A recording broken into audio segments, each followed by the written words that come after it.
Hallelujah. परमेश्वर की हजूरी में आप सबका स्वागत है। मेरी भविष्यवाणियों की पुस्तक। ये वचन प्रेरित अंकुर यूसुफ नूरुल्लाह जी के द्वारा लिखे गए हैं। हमारा ये विश्वास है कि आज का वचन आपके जीवन में आशीषों को लेकर आएगा और आप परमेश्वर के अद्भुत अनुग्रह को हासिल करेंगे। आज का वचन, वाचा को तोड़ने का दंड। जैसा कि परमेश्वर के पवित्र वचन यहोशू 7 अध्याय उसके 10 और 11 वचन में लिखा हुआ है, यहोवा ने यहोशू से कहा, उठ खड़ा हो जा, तो क्यों इस भांति मुंह के बल पृथ्वी पर पड़ा है। इज़राइलियों ने पाप किया है और जो वाचा मैंने उनसे अपने साथ बंधाई थी उसको उन्होंने तोड़ दिया है। उन्होंने अर्पण की वस्तुओं में से लिया, वरन चोरी भी की और छल करके उसके अपने सामान में रख लिया है। मेरे प्रियो, बाइबल बताती है कि आकान नामक एक व्यक्ति ने अन्य जाति लोगों की अर्पण की हुई वस्तुओं में से एक महंगी चीज रख ली। उन अन्य जाति लोगों के पास जो गहने होते थे उन पर उनके देवताओं की फोटो छपी होती थी और आकान ने जब लालच करके अन्य जाति की कुछ अर्पण की हुई चीज़ों में से अपने पास रख ली और अपने तंबू में जाकर छिपा दी, तो एक दिन यहोशू ने अपने लोगों को ए नामक नगर में भेजा कि जाओ और देखो और वहाँ का भेद लेकर आओ। जब वे भेद लेकर आए तो उन्होंने यहोशू के पास लौटकर कहा, सब लोग वहाँ ना जाएं, कोई 2-3 हजार पुरुष जाकर ए नगर को जीत सकते हैं। सब लोगों को वहां जाने का कष्ट ना दे, क्योंकि वे लोग थोड़े ही हैं। लेकिन जैसे वह 3,000 लोग गए, ए के लोगों ने इज़राइलियों को मार के भगाया और 36 पुरुष मर गए।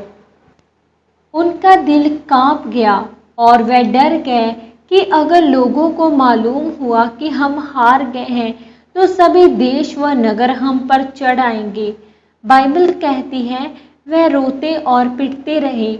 और जब यहोशू परमेश्वर के सामने रोता रहा तो परमेश्वर ने कहा, इज़राइल अपने शत्रुओं को पीठ दिखाता है, क्योंकि उसने मेरी वाचा को तोड़ दिया है और अर्पण की हुई वस्तु रख ली है।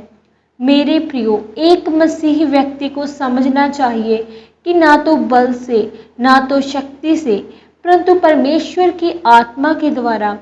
ये एक पाठ था यहोशू के लिए, इज़राइलियों के लिए, कि चाहे हम गिनती में थोड़े हों चाहे गिनती में ज़्यादा हो, अगर परमेश्वर हमारे साथ नहीं है तो हम हारेंगे। और अगर परमेश्वर हमारे साथ है तो राजा कितना भी बड़ा क्यों ना हो, दुश्मन कितना भी बड़ा क्यों ना हो, परमेश्वर उसको हराएगा और हम उसकी पीठ को देखेंगे। दुश्मन हमारी पीठ को कभी नहीं देखेगा।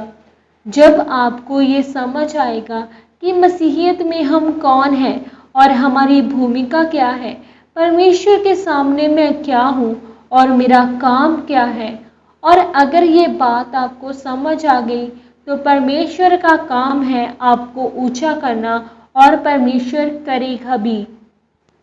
परमेश्वर का मकसद था कि मैं इज़राइलियों को पूरी दुनिया में महान करूं, क्योंकि ये मेरी निज प्रजा है, निज लोग हैं। और क्यों चुना था परमेश्वर ने इज़राइल को?